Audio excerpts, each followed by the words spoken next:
जिले बढ़ते गए, लेकिन जब मेरठ का जिक्र होता है तब 1857 की क्रांति का जिक्र जरूर होता है। अभी मुझे कई जगह जाने का मौका मिला, मैं थोड़ी देर बोलूंगा, आप सुनिएगा जरूर।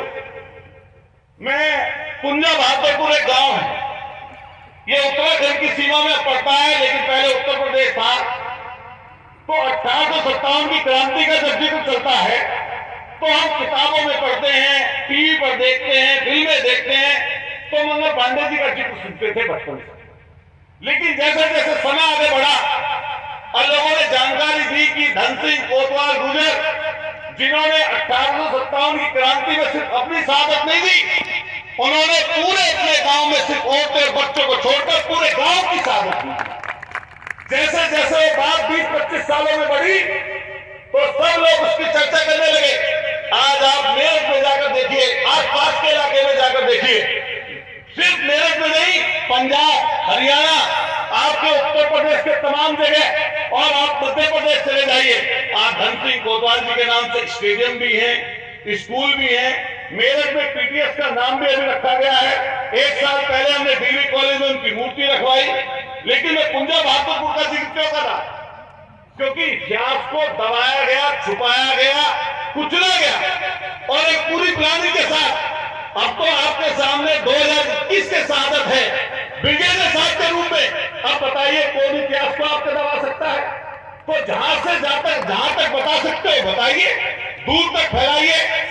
जैसे मुझे कुंजा बहादुरपुर का मैंने जिक्र किया, 1857 की क्रांति से 35 साल पहले राजा विजय सिंह गुर्जर अपने 200 साथियों के साथ शहादत उन्होंने दी। 1857 की क्रांति का जिक्र हमेशा मिल जाएगा, लेकिन 35 साल पहले उस घटना का जिक्र कहीं पर नहीं होता। क्यों नहीं होता? क्योंकि चीजें बढ़ाई नहीं गई। आज जो बुद्धिमान लोग बैठे हैं, ताकतवर लोग बैठे हैं, और कहीं ना कहीं जिनके कर्म में जान है, जिनकी बातों से दूसरे लोगों तक पहुंचाने की ताकत है, वो लोग इस चीज की चर्चा आगे नहीं करते। जब आज ये श्रद्धांजलि सभा यहाँ पर हो रही है, हम लोग उनकी बरसी पर इकट्ठा हुए हैं, मैं भी ये बात बिना लाग लपेट के कहना चाहता हूं कि हम लोग उदाहरण किनके लेते हैं, हम लोग आदर्श किसको बनाना चाहते हैं। आजकल गाने देखिए कैसे बन रहे। मैं पढ़ा लिखा समाज यहाँ पर बैठा है, सारे पढ़े लिखे समाज के सामने कहना चाहता हूं, कट्टे तमंचों के जितने गाने हैं हमारे सारे नौजवान साथियों को सब हिट है। क्या हिट है या नहीं बता दो? 4-4 डीजे, 5-5 डीजे बजा करते हैं और उन्हीं गानों पे चीजें चला करती हैं। बताइए ये बात करो तो ऐसे ही। इस चीज के लिए हमें सोचना पड़ेगा। जब हम अपने उदाहरण ऐसे ब्रिगेडियर साहब जैसे लोगों को उदाहरण बनाएंगे, आदर्श ऐसे लोगों को पढ़ाएंगे और समझाएंगे, तब ऐसे वीर सपूती हमारे लोग बनेंगे। इनकी सोच, इनके विचार को आगे बढ़ाने के लिए सब लोगों को मिलकर काम करना पड़ेगा। मैं अपनी तरफ से बात कहना चाहता हूं, विधायक तो हम लोग अभी बने, लेकिन मैं जगह जगह घुमा कर, मुझे भी हमारे कई साथियों ने जिक्र किया इस तरह श्रद्धांजलि सभा है, मैंने कि मैं जरूर आऊंगा। और ये तो बहुत नजदीक है मित्तर, अगर कहीं दूसरे छोर पर कन्याकुमारी के पास भी श्रद्धांजलि सभा हो रही होती, हम लोग वहां भी जरूर जाते, क्योंकि कम से कम बताने के लिए हमारे पास बातें होती। मैं धन्यवाद दूंगा अभी राजेश पायलट जी का जिक्र किया, अभी उससे पूर्व में कई चीजों का जिक्र हम लोग करते हैं। तो हम सब लोगों को मिलकर एक प्लानिंग जैसे कमेटी का भी प्रशांत जी जिक्र कर रहे थे। आप रिश्तर गांव से शुरुआत करिए, आसपास के गांव के सब लोग, ताकतवर लोग यहाँ पर बैठे हैं, आप शुरुआत किसी चीज की करके रखिए। अभी ब्रिगेडियर साहब की बात थी, मेरे नॉलेज में, जानकारी में उतनी नहीं थी। मैं तो सदन में कई बार अभी बोला हूं, अब की बार जब की बार सदन चलेगा, सरकार की आंख से आंख मिलाकर यही ब्रिगेडियर साहब की बात सदन में बोलता हुआ अतुल प्रधान आपको दिख जाएगा। आप देख लेना। वो हमारे कैप्टन साहब चले गए 3 महीने का वादा करके।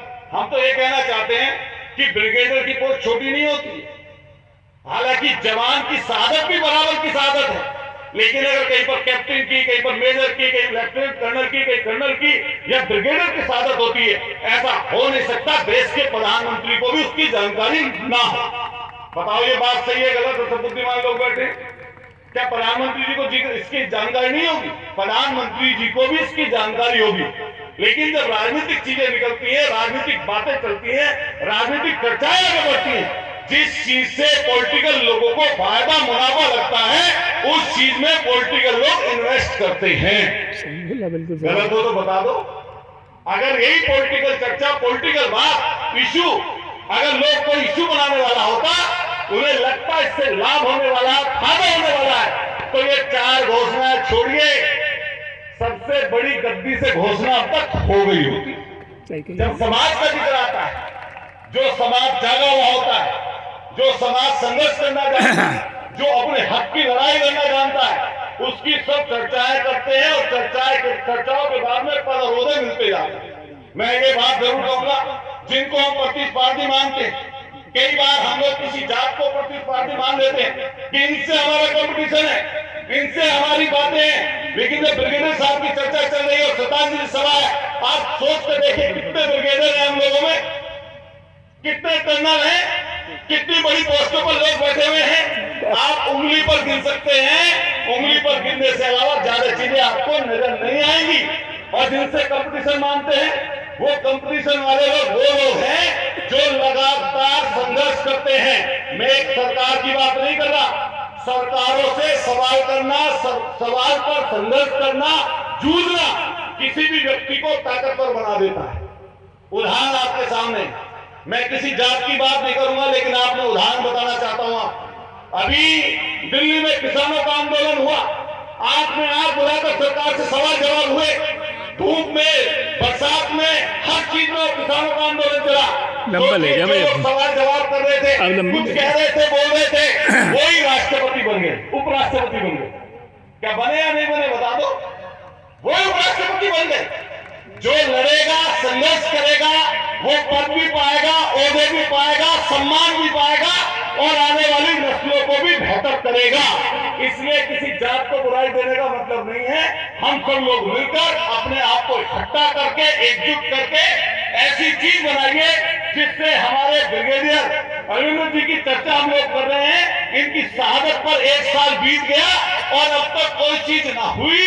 अब आने वाले समय पर देखिएगा, जैसे आपने आज ये श्रद्धांजलि सभा रखी, कितनी जगह चर्चा ये आगे बढ़ जाएगी। तो हम सब लोग, मैं अपना धन्यवाद सबको देते हुए और यही वादा और भरोसा देते हुए, मेरे हाथ में फिलहाल में यहाँ का नहीं है चीज कि भाई यहाँ पे हम लोग कुछ घोषणा कर जाए, मंच से सवाल कर सकते हैं, लेकिन ये पक्का मान लेना कि अगर मुख्यमंत्री से सवाल करना होगा तो आपको आपका बेटा सवाल करता हुआ नजर सदन में और सड़क पे करता हुआ नजर आ जाएगा। अब यही बात है, उन्होंने जिक्र किया सरकार से जुड़ा होने का, हम जिक्र कर रहे हैं विपक्ष का, और विपक्ष होता है सवाल करने के लिए, तो हम विपक्ष में हैं, तो हम सवाल करें, हमारे सवाल को मान लें। और कैप्टन साहब 3 महीने का वादा करके गए, हमारे अमन बैसला जी के लिए सरजीत जी कह रहे थे, क्योंकि वो फेसबुक पर उस पर रहते हैं हमारे साथी, उन्होंने थोड़ा चीजें बोल दी, हालांकि उनकी मंशा उनके प्रति अच्छी है। उनका ये कहना है क्योंकि पॉलिटिकल लोगों को कई बार लोग यही समझते हैं कि मंच पे आया, झूठ बोलकर चला गया और भैया ते नहीं बोलेगा तो याद दिलवा दूंगा, यही तो बात कही है जिन्होंने। तो हम तो आपसे ये कहेंगे कि खैर बात कहने का तरीका होता है अपना अपना, लेकिन आपने जो बात रखी है वो ठीक रखी है। याद आप भी इन्हें दिलाएंगे और याद हम भी जरूर इन्हें दिलाएंगे। ये आपको ये जो समय है, मैं इतने दिन से देखता रहा हूँ, ब्रिगेडियर लोग बहुत कम हैं।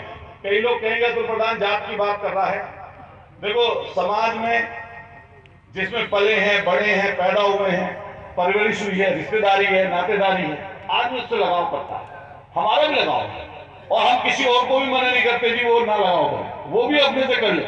ये स्तर की बात है कि कई स्तर एक एक्स्ट्रा होते हैं, कोई और ऊपर बढ़ जाता है तो सब लोगों की जिम्मेदारी बढ़ जाती है, हम पे भी जिम्मेदारी है। लेकिन कई समाज की बात आएगी तो पहले भी आगे खड़े नजर आए हैं और आने वाले समय पर भी आप सब लोगों को आगे खड़े नजर आएंगे, यही वादा और भरोसा हमारा है। मैं फिर अपनी तरफ से पूरे परिवार को हाथ जोड़कर नमन करता हूं और अमन जी को श्रद्धांजलि अर्पित करता हूं। और ये बात सच है, कहने के लिए शब्द नहीं है, लेकिन आने वाले समय पर जहां जहां हम लोग बोलेंगे इनकी वीरता को, इनके साहस को, इनके समय को जो इन्होंने सेना में दिया, चाहे वीर चक्र प्राप्त किया, चाहे अन्य सम्मान इनको प्राप्त हुए, जो चीजें हैं इसको आगे पहुंचाने का हम लोग समाज में काम करेंगे। मैं अपनी तरफ से पूरे परिवार को ढांढस बनाता हूं और फिर ब्रिगेडियर साहब के चरणों में नमन करते हुए, श्रद्धांजलि अर्पित करते हुए बहुत बहुत शुक्रिया। Thank you.